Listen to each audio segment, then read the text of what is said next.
Good morning, everybody. Welcome to the Inside Edge. It's Thursday, April 3rd. And before I forget, good morning, Garnett.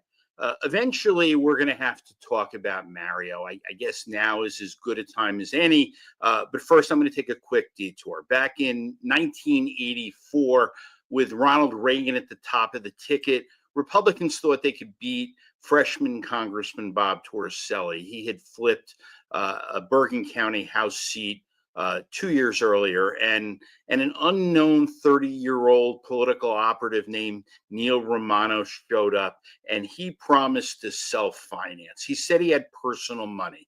He said he had a very wealthy family. He said he had rich friends, but it was all just a scam.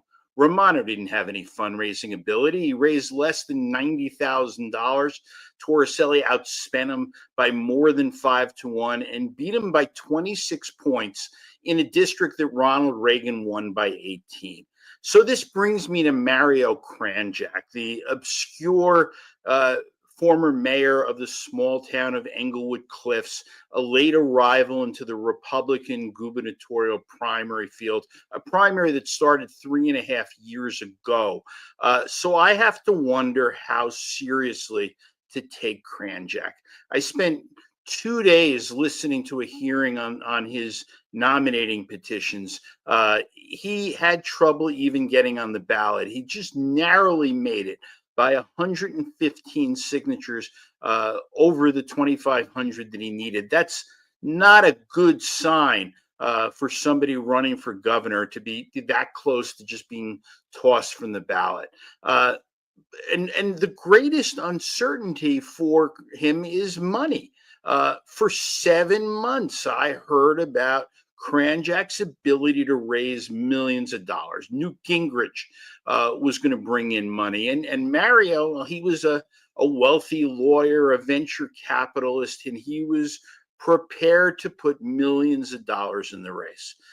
But the deadline to qualify for matching funds and a place in 2 Republican gubernatorial debates, it came and went on March 24th, and Kranjak didn't qualify.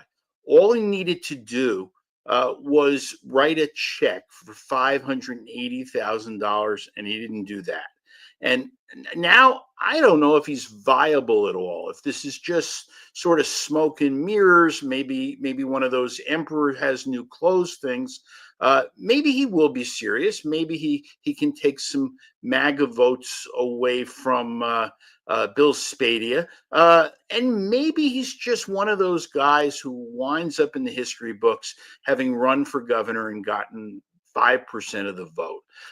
So the New Jersey Globe and others, whoever's left, is going to need to decide whether we're going to cover him at all. If America First had put up Mike Crispy as a candidate, there'd be a different discussion here. Crispy would have had thousands of signatures.